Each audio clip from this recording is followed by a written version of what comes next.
Hey y'all, give me 1 second. I just gotta fix some settings on my computer. We got a good presentation today. I don't know what you want to call it. Lecture, maybe. We have a really good one today. Um, it is concerning the yantra, which I love the Sri Yantra. And even just like the design itself, I was always attracted to. And there's definitely a reason for that. But today I'm going to be breaking it down. It's wisdom, um, getting clarity on its multidimensionality, how all of the other yantras you see are extrapolated from Sri Yantra. I mean, this is such a powerful symbol. So I'm about to get it for you. Give me 1 second here. I got to get all my P's and Q's. All my P's and Q's.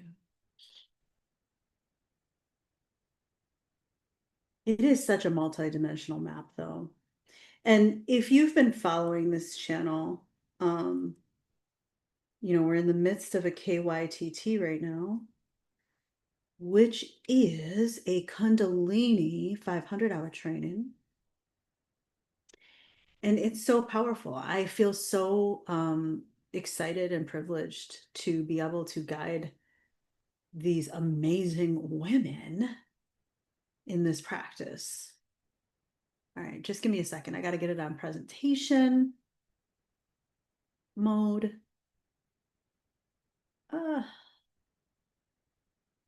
All right, hopefully y'all can see that. Oh no, wait, I'm not sharing a screen. Okay, well, let me share my damn screen first. Whoop, hup, hup, hup. Oh my God. Whoops. No, we want to. All right. Hopefully I got it. Okay, I got to open up my Canva presentation. Okay, here we go.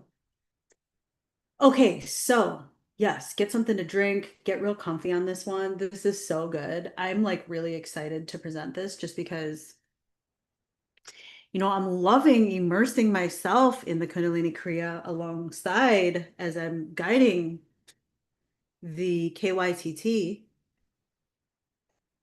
and they are guiding me through how they're up leveling, and we're just doing this together. And it is such like, oops, sorry, y'all. Let me grab it. Okay. It is such a powerful space to be in.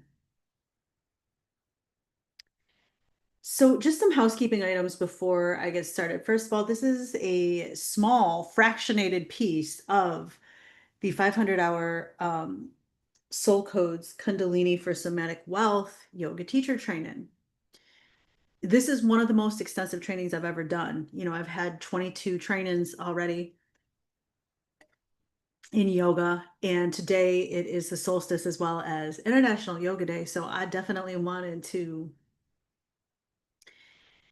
have a real sweaty practice this morning where I walked for like 2 hours and then did 108 sun salutes. And I was gonna cue it for y'all for this channel, but it was hotter than Shiva's booty outside, y'all. It was like, it is so humid. So I was dripping in sweat and I took a shower and I got ready to present this. And then this is going to be my offering to the collective today because I could not cue, I couldn't even survive, barely survive my 108 sun salutes. So that was that. I wish I even had like camera footage of it, but I didn't even think to film it because I was just looking so nasty. I had done some castor oil and black seed oil, which is what my cohort, my Kundalini yoga teacher training cohort, had suggested to do, and anointed myself in some black seed oil out of. So I was like real oily, real sweaty, but it felt so good. And I am so eternally grateful to the ancient yogis, the rishis, the gods and goddesses, and the ultimate infinite creator of all that is, grand omnipresent design, for this body and this dimension and this practice of yoga. I have such reverence for yoga. It's not just an exercise. that I do. It is the way that I am, it's the way that I live. And I think I was talking to one of my students the other day, and she was like, yeah, my boyfriend doesn't want me to do it because he's like a martial arts guy. And I said, really? I'm like, what was his argument for you not doing this yoga training? And she was like, well, he says that if you only practice yoga,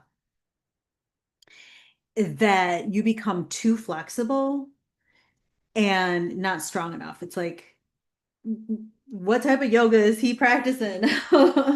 So, obviously I am not a believer of that limited thought, but I do see the point. I'm always open to other suggestions, other points of view, ways to see things. And so I listened to the argument, but the argument was frankly like just not very strong. So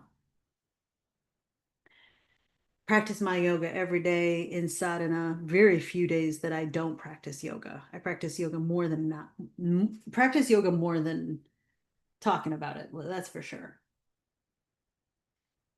Um, okay. I just want to make sure y'all can see that. Okay. So let's get into it. Let's go ahead and get into it. So it's traced back.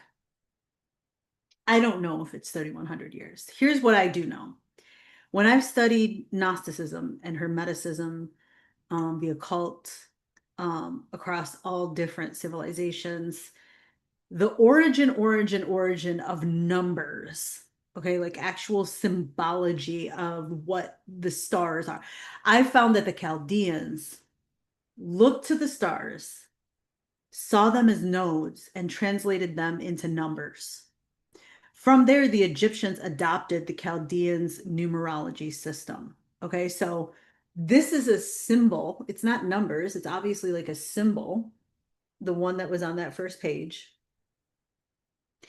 And it's consistent across many different civilizations, just like how numbers are. So when the Egyptians did get it, the numbers from the Chaldeans and adopted that system, the Greeks adopted it from the Egyptians, and so on and so forth. And so, you see these cave engravings in Mano, Kavze, Kinetra, these places where there's ancient energies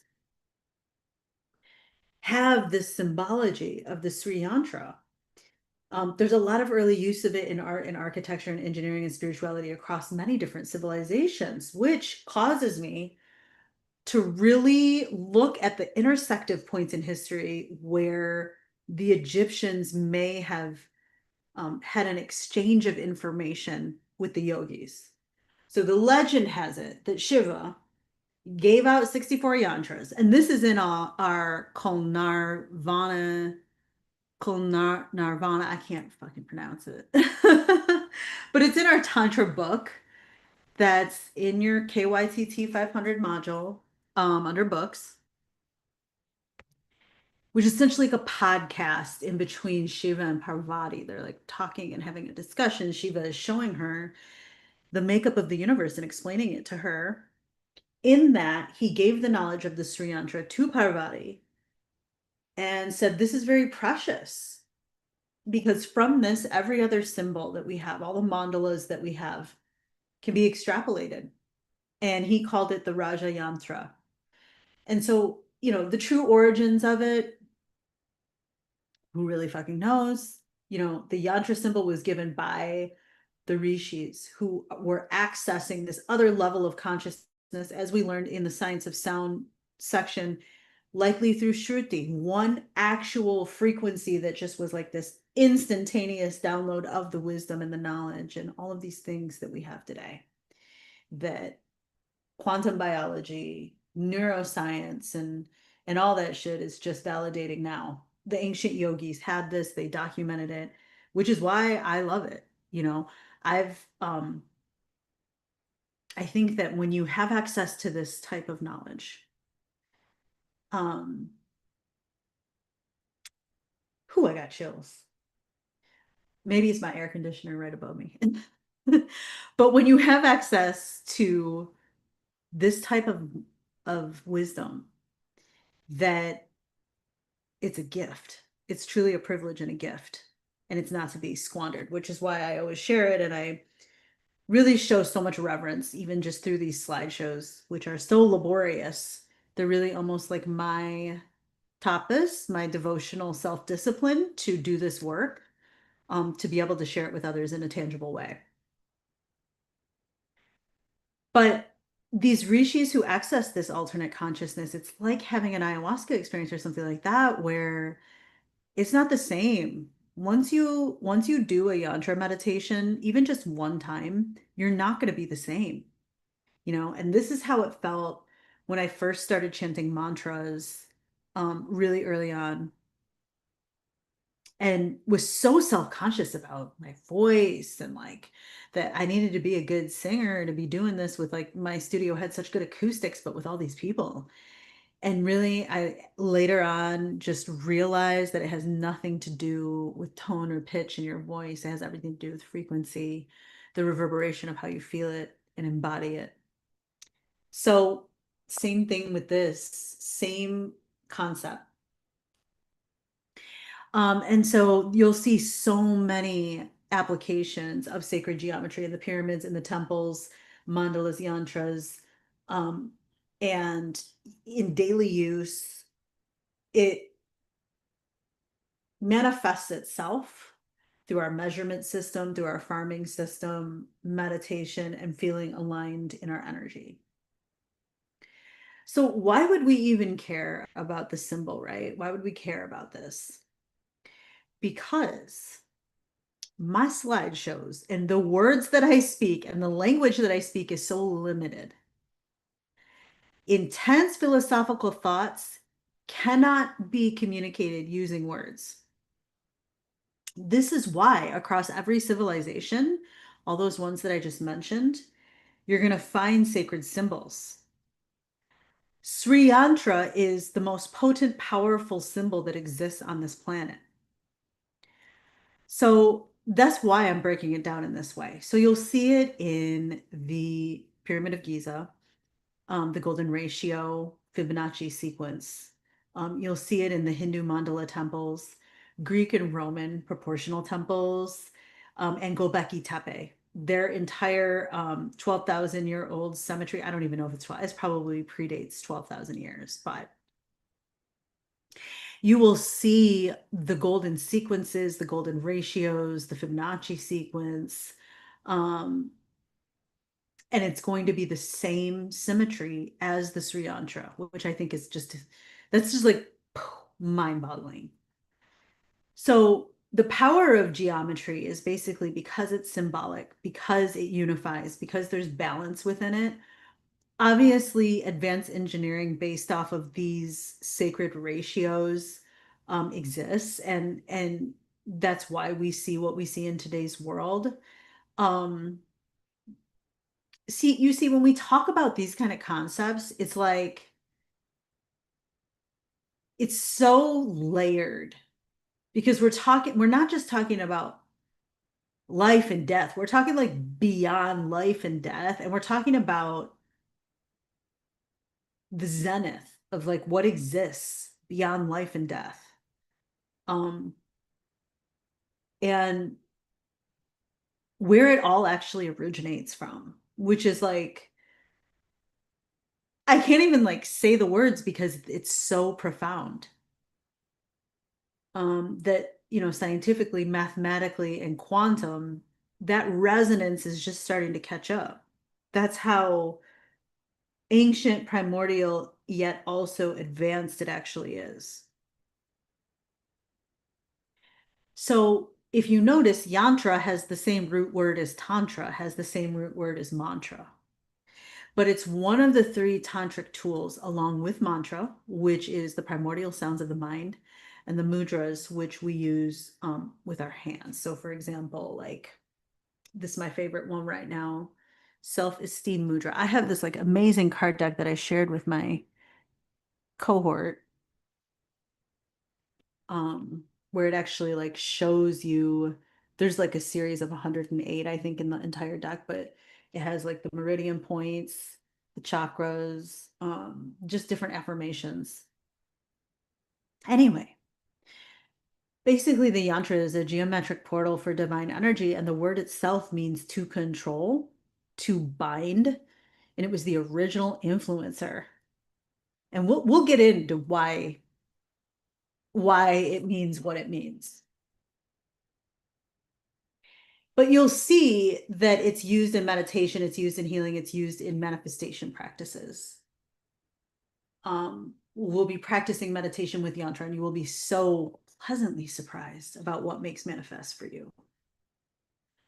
So if you look at this graphic on the bottom left-hand corner, the basic of yantra looks very, very familiar. You see the Star of David. You also see the pentagram. You also see the Merkaba. So you see that the Sri Yantra has so many yantras that you can extrapolate and pull from it. And its most basic form, it's the square that's around, like that encompasses the circle, which you'll also see in like Freemasonry, the triangles within it, and the Bindu dot in the center. So, if you've been following me for a while, we fuck with the Bindus pretty heavy. Basically, like these dot points of concentrations within the chakras. Certain primordial sounds are called bijou or seed sounds, just like how a bindu or a dot is the central channel of the actual shape itself. So this is a great little graphic. The element is the Akash, and its significance is omnipresence, grand omnipresent design, formless unity of masculine and feminine polarity energies. And then the upright triangle, meaning fire, in alchemical symbology as well. And then also denoting Shiva, the aspiration upward, the upward facing. The one that I love, of course, you all know, Zhao, the water, the upside down triangle, inverted triangle, which is Shakti energy, the downward apex, the descent of the Kundalini, and the nature of water. Water is a shapeshifter. There are hidden messages within water. And basically, like everything creation stems from this. The circle around those elements is Vayu or air, denoting a sense of Purna or perfection, the cosmic realm, and the quality of air. And then the square is that it's within four gates, denoting Prithvi or earth, and it's the multidimensional symbol of earth. So the Sri Yantra, known to be the king of the yantras, this is a visual diagram of divine consciousness. So in the 2D form on this left-hand side, you will see that this is considered the yantra. When you take it into a 3D form, it turns into Mahameru, which is a 3D formation of the Sri Yantra. And of course, when we're actually chanting, we are forming, this is our sound made manifest. So it is pure consciousness, and it's composed of 43 interlocking triangles, embodies the golden ratio and the flower of life, which I have denoted on the left-hand side here. So you'll see the egg of light, like you'll see the progression of each of these sacred geometric shapes that denote life and death and rebirth and everything in between.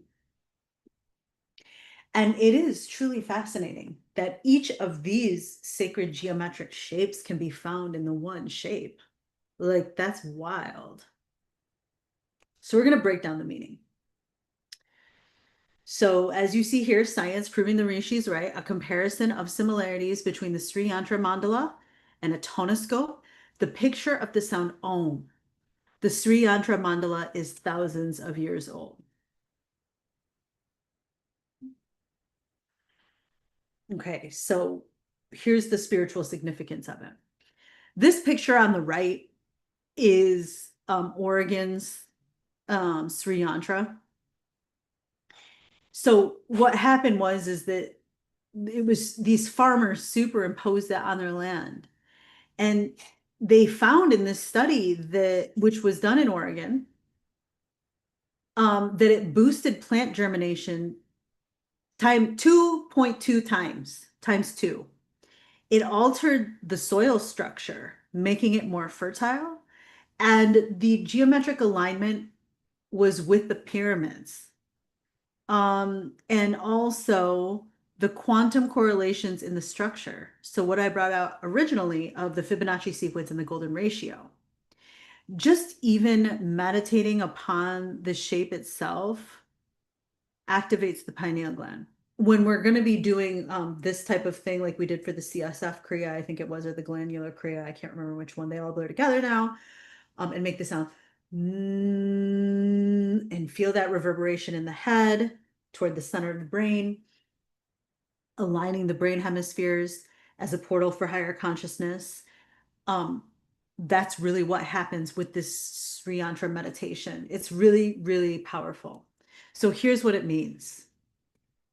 In each of these, you have veils, meaning that we are the yantra itself is showing you what the makeup of the universe actually is when it comes to matter. Because really, it would just be the dot in the center of it is where everything emanates from. It's the pure consciousness of what we just spoke about. So anything that emanates outside of that is considered a veil to that consciousness because it's separated from pure consciousness. So it's the concepts of prakriti and prakruti, prakriti and prakruti,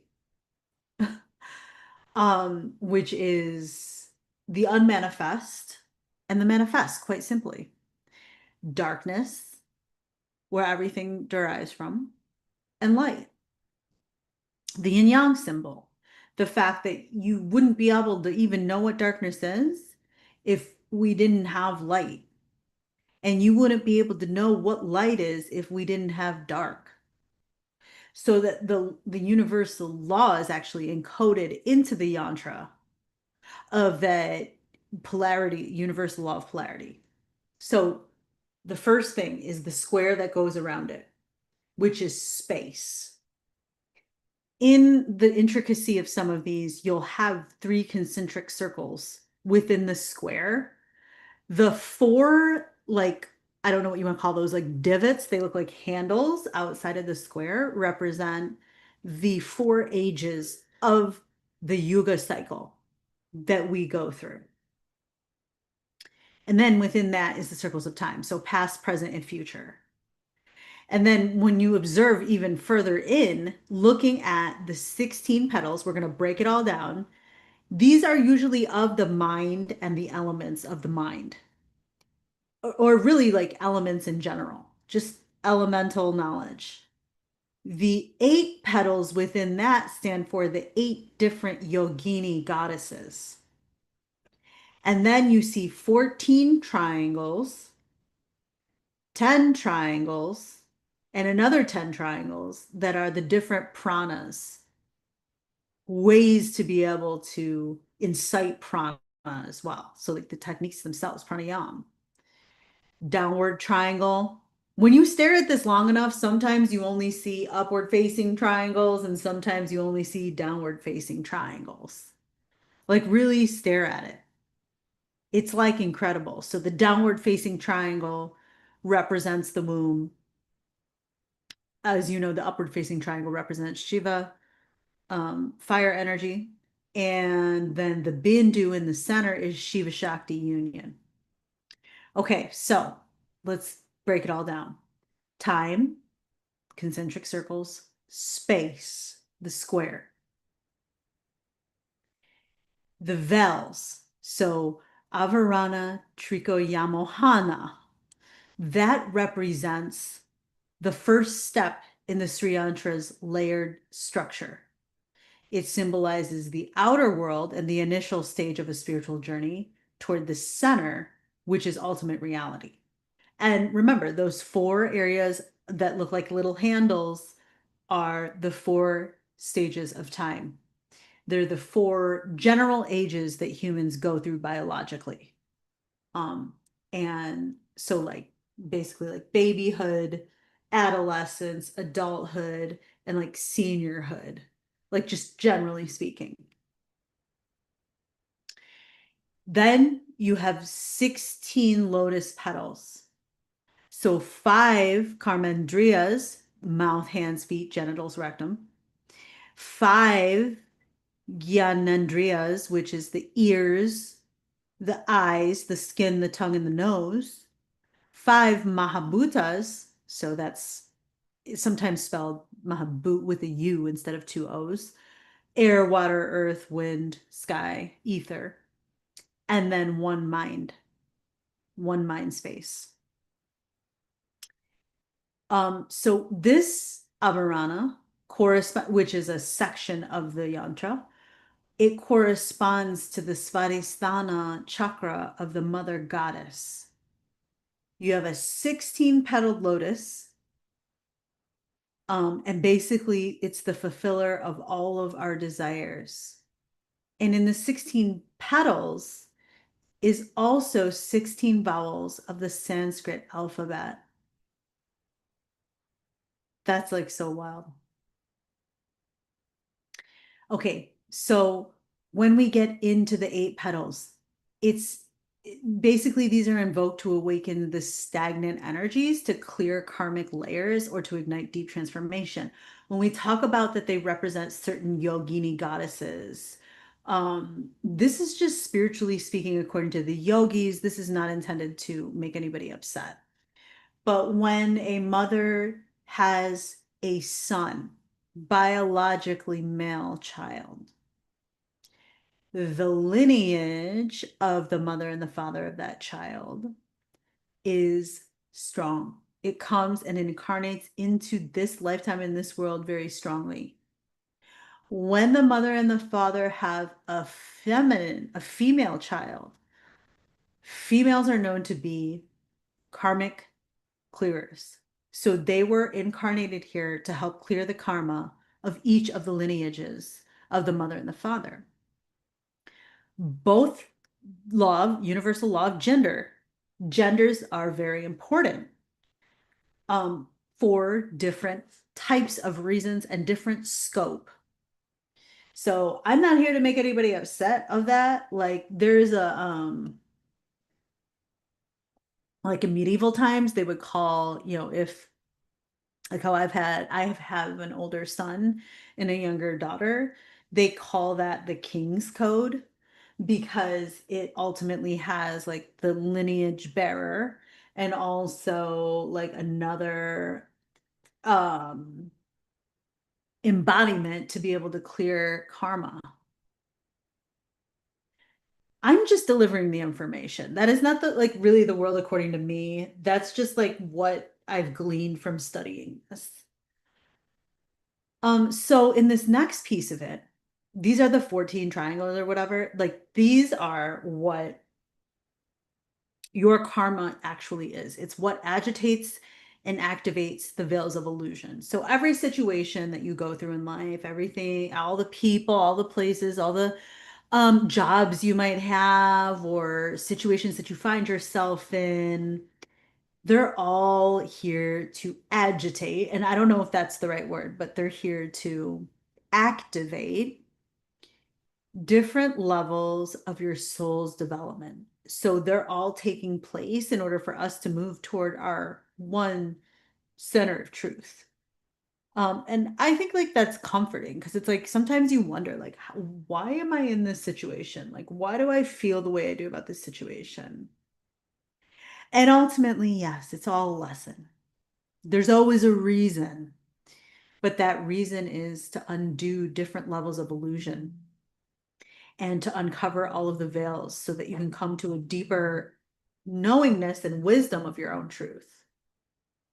So the triangles in this respect, those 14 on the outside, they represent the process of piercing through all of the layers of the ego, all of the layers of the illusion to awaken life force energy, stir the inner cosmos into union with the divine feminine. So there's different layers of Kundalini consciousness. You have like the Kundalini that's like, activating that what we're doing in the Kriya.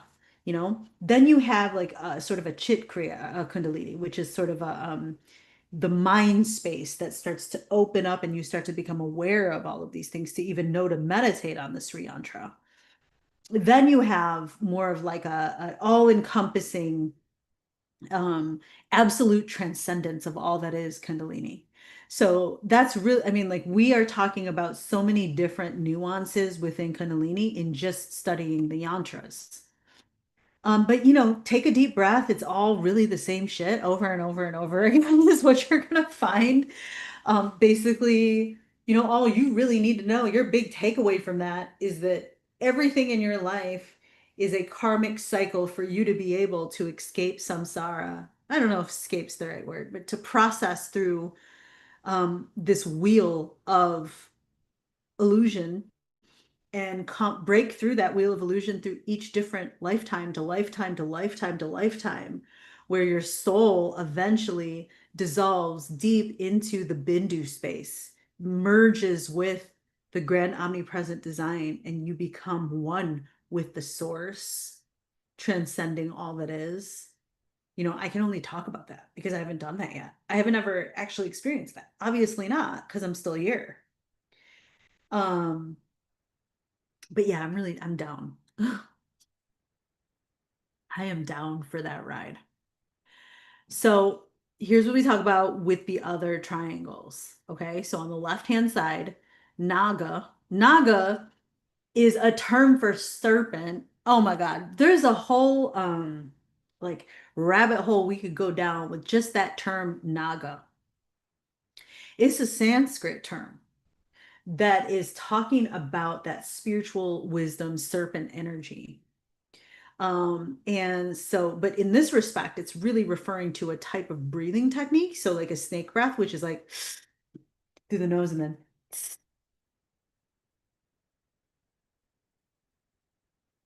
through the teeth. It's a cooling breath, similar to, um, I forget what it's called, but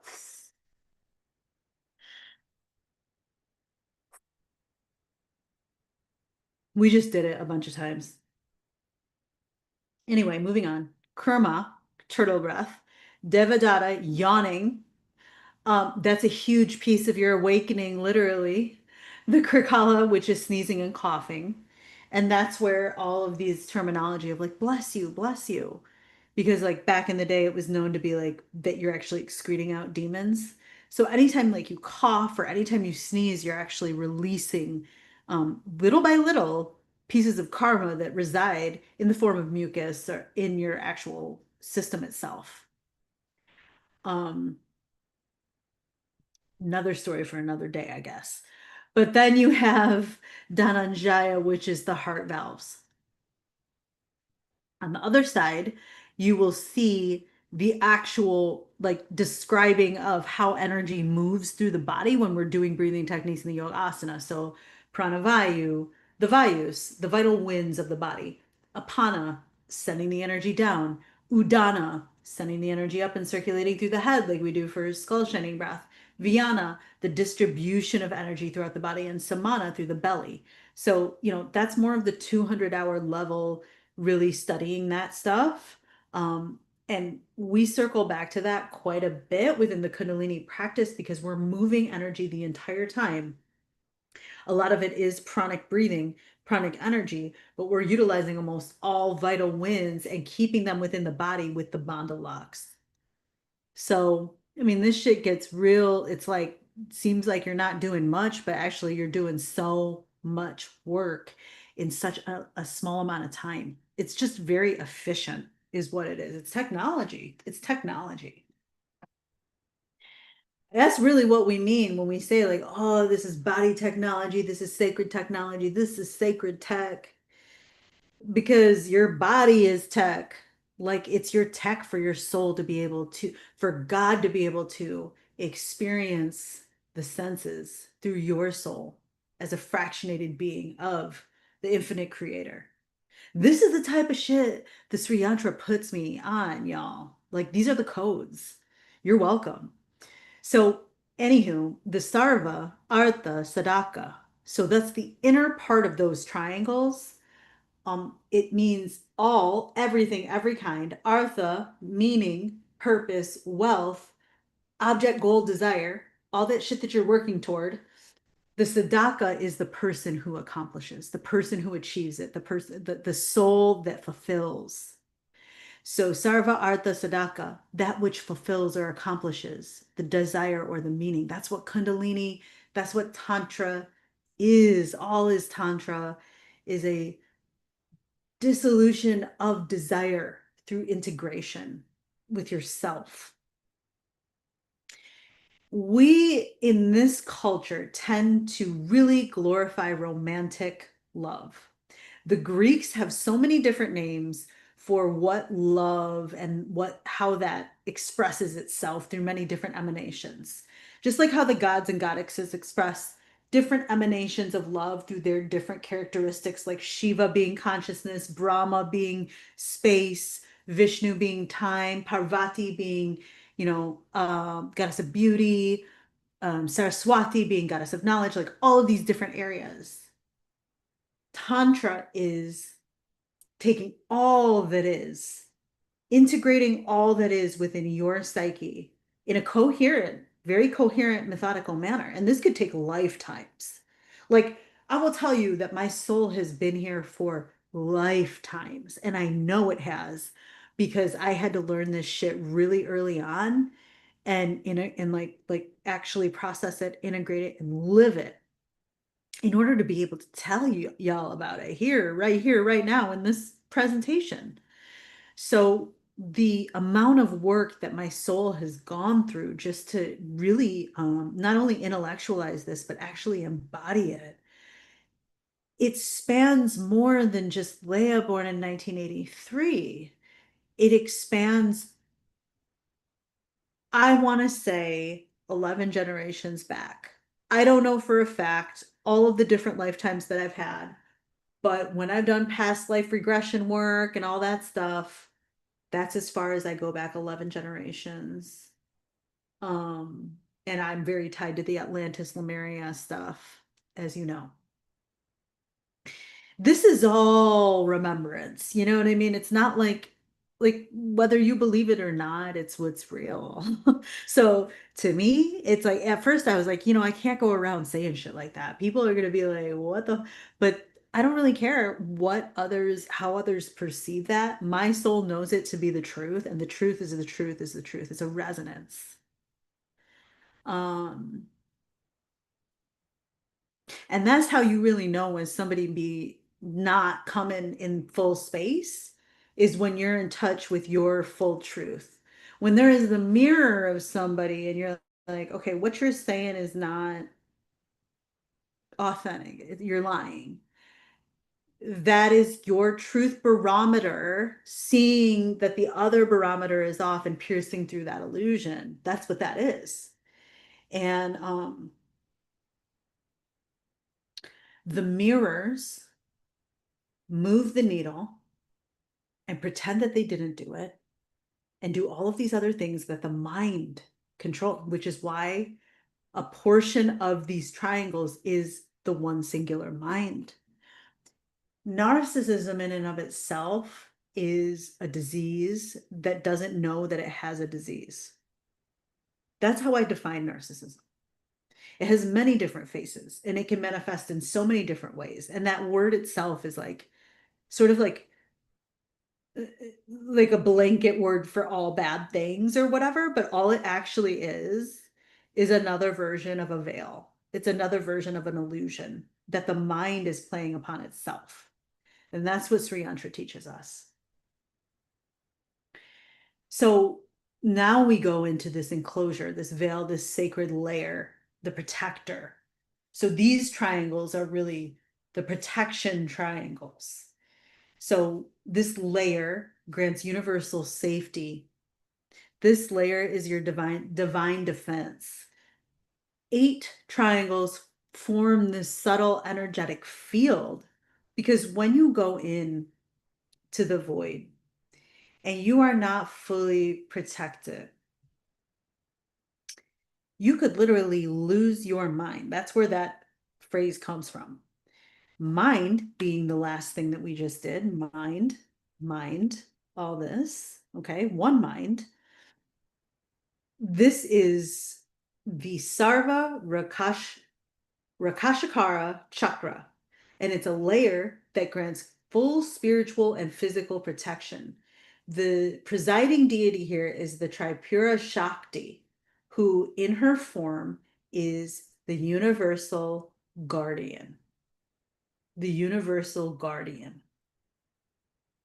So there's lineages like the Srividya lineage where we are giving praise to Lalita, the ultimate divine mother. There are lineages like Shaktiism that give praise to Shakti, the creative, the one who is going to become a mother, that energy.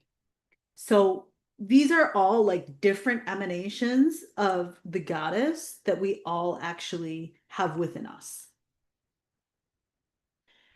And then this is the remover of all diseases, the Sarva Rogara. So Sarva being all, Roga being illness, affliction, or disease, and then Hara being the remover, the destroyer, the eliminator.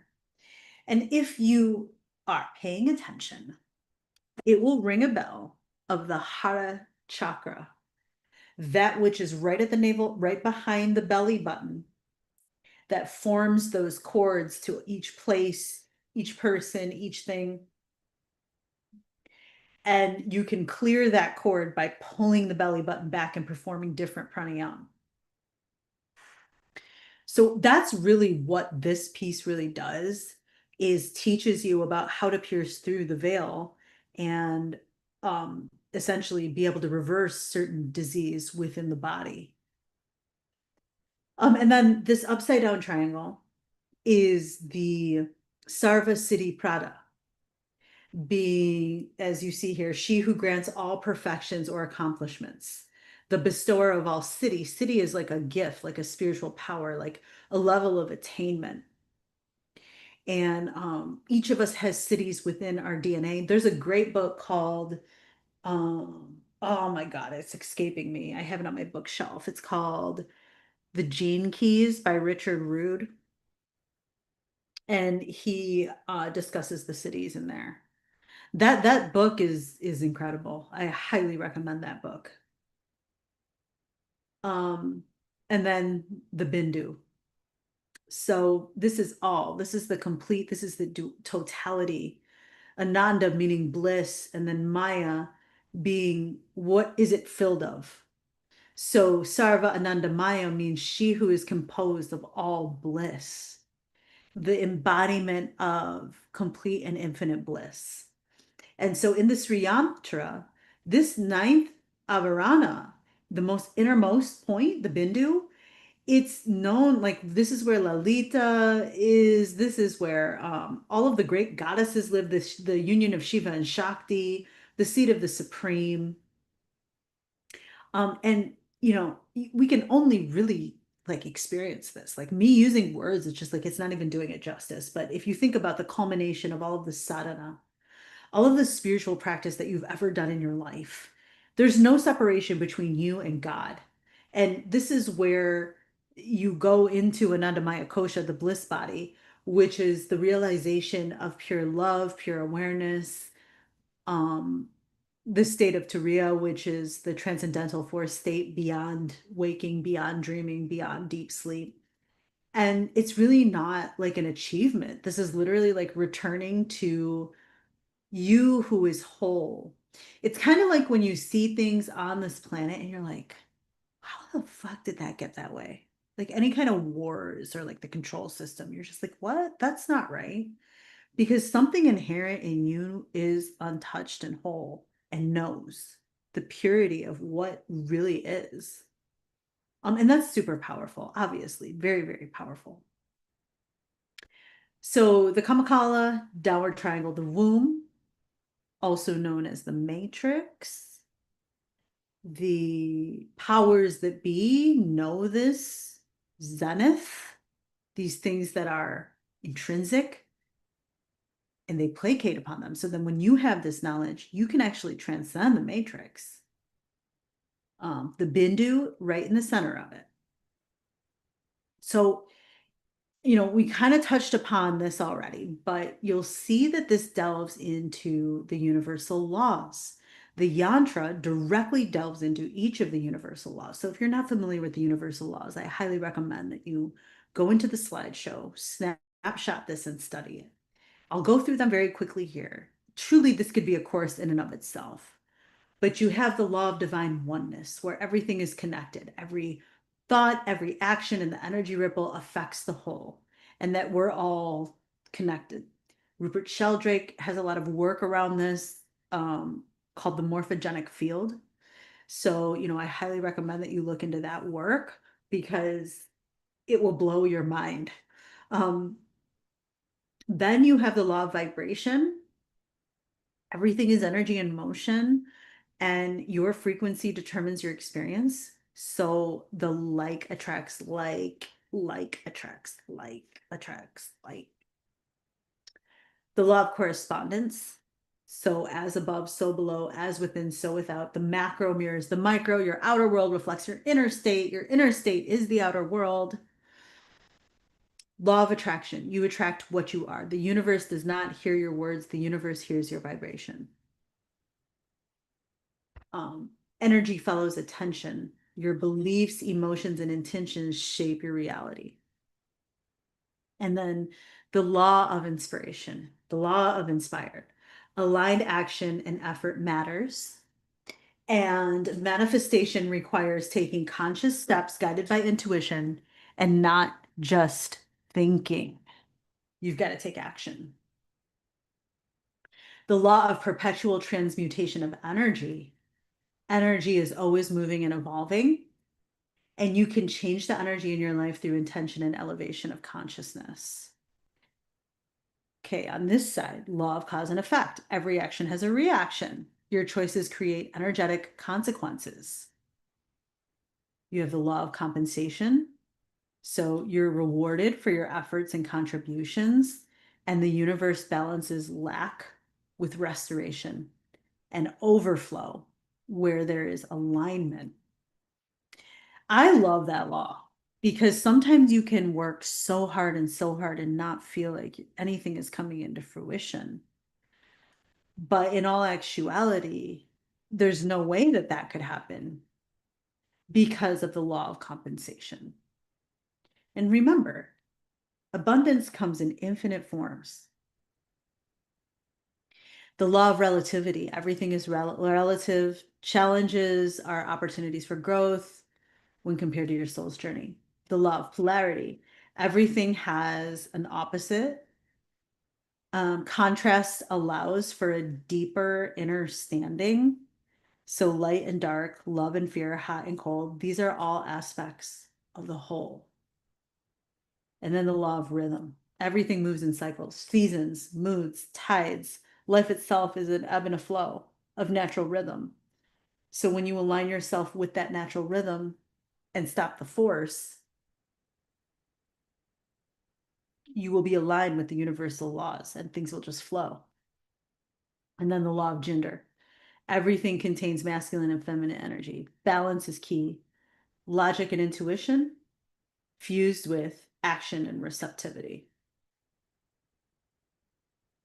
Nice little refresher there. Okay, so Sri Yantra, the king of the yantras, are like advanced chips that store information about the universe.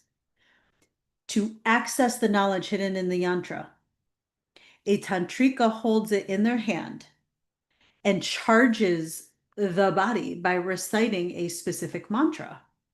And then that knowledge is stored in the knowledge stored in the yantra is easily accessed by the mind. Um, Hang on, I actually got called in for jury duty. So I have to respond to this text and let them know that I got called in for jury duty.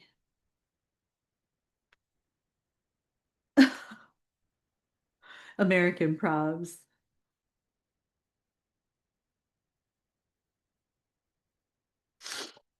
Okay.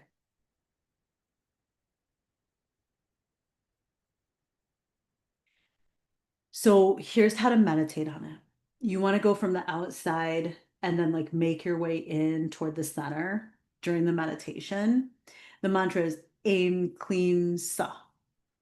Aim, clean, sa. There's a track that I use that we're going to do in our training. But there's many different mantras that you can use for that. You could do sata nama sase soham if you want to.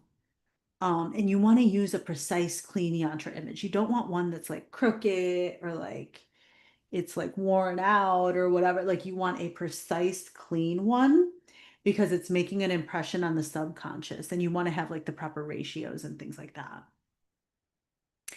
So I break down the seed mantra, the bija mantra, aim, clean, sa. It's from the Bala Tripura Sundari, a form of Hindu goddess Devi, and it's believed to invoke the goddess's blessings for wisdom, love, and power.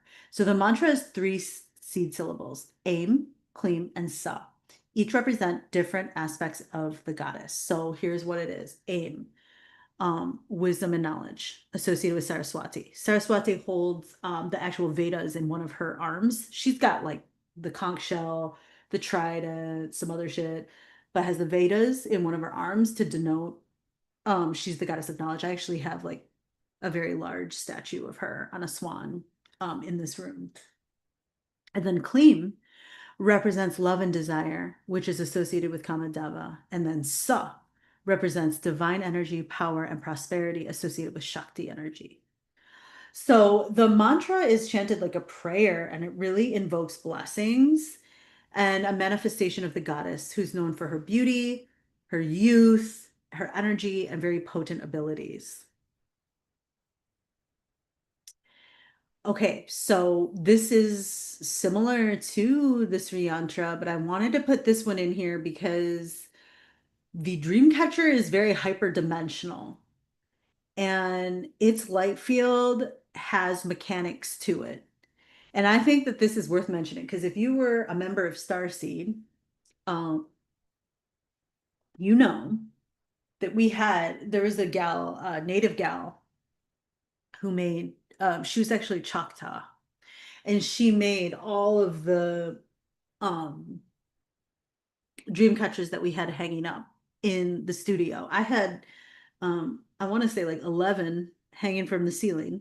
And then I had one huge one at the front. And then in the second location, we had one in there too. So like a huge one that she had made. So this is, these aren't just like cute boho decor. Like there are different effects of weaving a dream catcher that are based on geometry. Okay. So here, we're going to get into it now.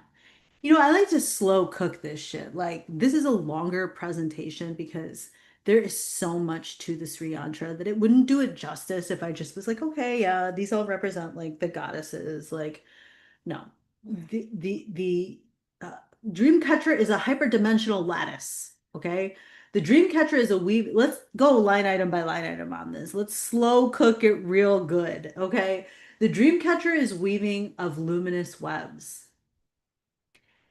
It is a hyperdimensional lattice for light consciousness to be captured. The hyperdimensional geometrical technology, every stream or weave, is a living lattice that is designed to interface with light fields of consciousness through sacred geometry, quantum memory filtration, and ancestral wave field encoding. Let's go over that again. Let me just say it again for effect, okay? Hyperdimensional geometrical technology. Every stream or weave is a living lattice designed to interface with light fields of consciousness. So you'll see on here photon threads filtering vibratory light into a coherent signal through sacred geometry. So the central vortex is the dreamlight convergence point. Quantum memory filtration. So there's a neural overlay to all of this where the mind's resonance is resonating with light fields. It's the light portion of your mind. So when you go out into the sun and you're taking photons into that pineal gland every day, that's not just like, oh yeah, I'm getting kind of tan. It's the melanin. All of us have melanin. The melanin that's existing in your brain is starting to store energy, and your frequency has the resonance with light fields. And then with that, your ancestors are encoding it. So every dream catcher functions as a psychotronic matrix, and it captures and stores vibratory data from the dream realms, from the astral planes, and from multiversal simulations. All versions of you already exist in different simulations and different timelines, as I talked about in the quantum field theory that was in the light field energy presentation in the last module. On a real simple level, there is a geometry of each web. And so each web of the dream catcher reflects the flower of life. And these shapes are not decorative. They're frequency nets that are tuned to the dreamer's biofield. So you have to actually activate your aura for the dream catcher to work. You can't just buy the dream catcher and be like, okay, this is gonna like do all of this shit that this thing is saying. Like it's gonna capture everything that I need it to capture. No. You have to attune your energy to be open to receiving this through activating your light body, pranayama, drinking good foods, drinking good water, trace minerals, the sun, sea salt, things like that. Um, so when we talk about dream filtration, okay, so the dream catcher maps the light flow of thought, memory, and archetypal intrusions. So in sacred terms, the dream catcher is multidimensional.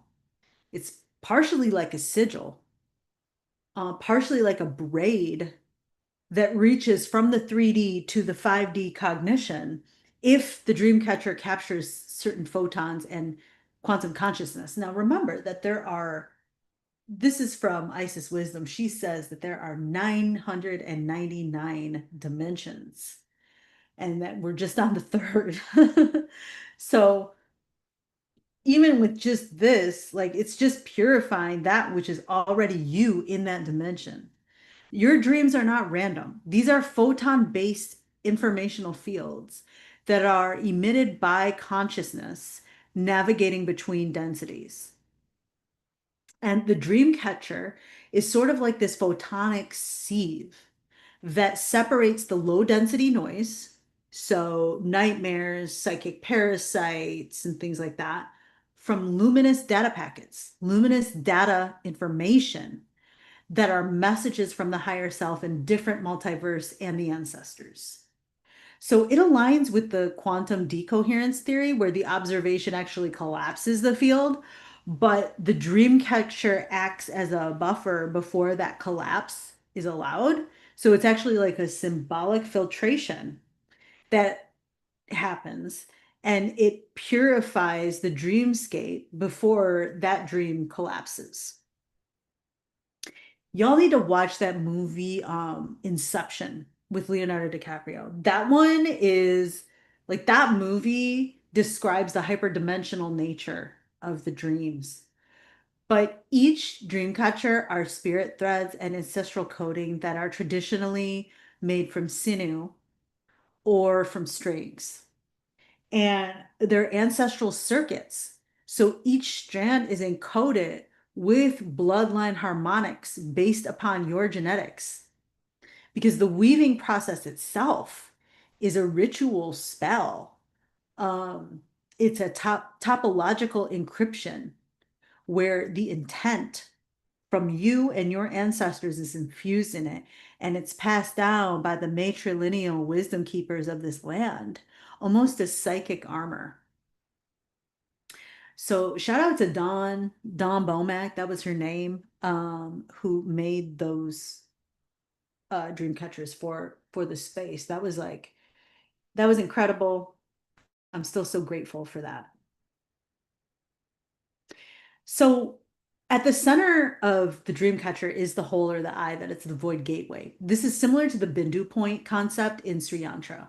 But in the dream catcher, this is the gateway that allows only the coherent dream matter to spiral through the toroidal minefield of the sleeper, so that the dream catcher is this hyperdimensional interface for all of the stuff that's coming through your dreams.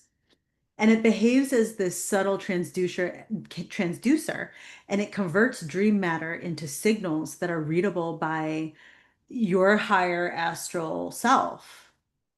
So that's why people in books, we authors, say that, dreams are your subconscious. Um, they're actually your higher self. And I would consider this angelic DNA tech, ancestral psionic tools, a cousin to the sigil, a cousin to the yantra. The dream catcher is a psychoacoustic gate. When it becomes positioned near the bed or the crown of your head. So that's why I had them on the ceilings, because everything that was filtered through that portal was pure.